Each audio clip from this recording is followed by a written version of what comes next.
शुरुआत में अमेरिका ने कहा कि ये नासा का वेदर रिसर्च प्लेन था, लेकिन जब सोवियत यूनियन ने कैप्चर किए गए पायलट और U-2 का सर्विलेंस इक्विपमेंट दुनिया के सामने रखा तो अमेरिका की पूरी दुनिया में बड़ी बदनामी हुई।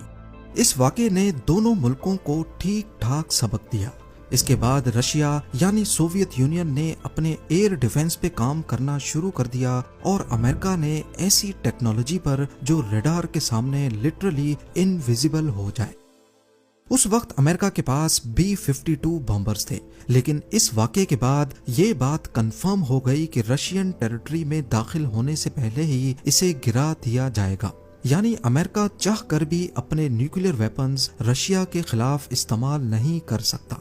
और फिर 1976 तक USSR ने ऐसे सरफेस टू एयर मिसाइल बनाए जो 100 किलोमीटर दूर तक भी एयरक्राफ्ट को गिराने की सलाहियत रखते थे, जिनमें S-300 भी शामिल थे। इस वक्त USSR का एयर डिफेंस इतना स्ट्रांग हो गया कि अमेरिकन एयरफोर्स के एक जनरल ने कहा कि सोवियत यूनियन में अपना B-52 बॉम्बर भेजना ऐसा ही है जैसे मक्खी के छत्ते पर पत्थर मारना। यही वो वक्त था जब अमेरिका ने 1978 में एडवांस टेक्नोलॉजी बॉम्बर यानी ATB प्रोग्राम लॉन्च किया।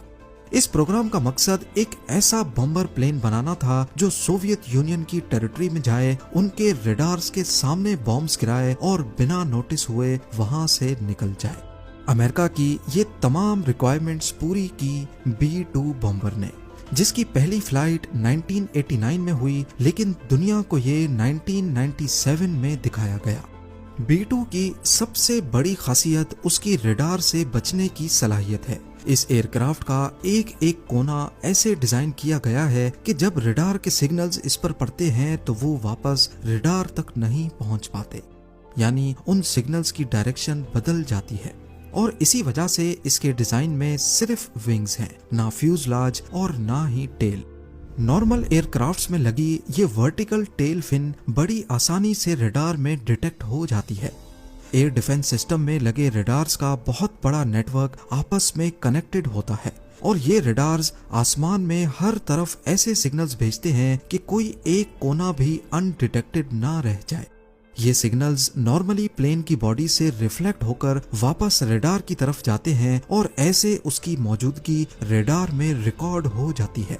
खासकर टेल फिन को बचाना नामुमकिन होता है, क्योंकि ये साइड से दिखने पर रडार्स के लिए एक मिरर का काम करती है।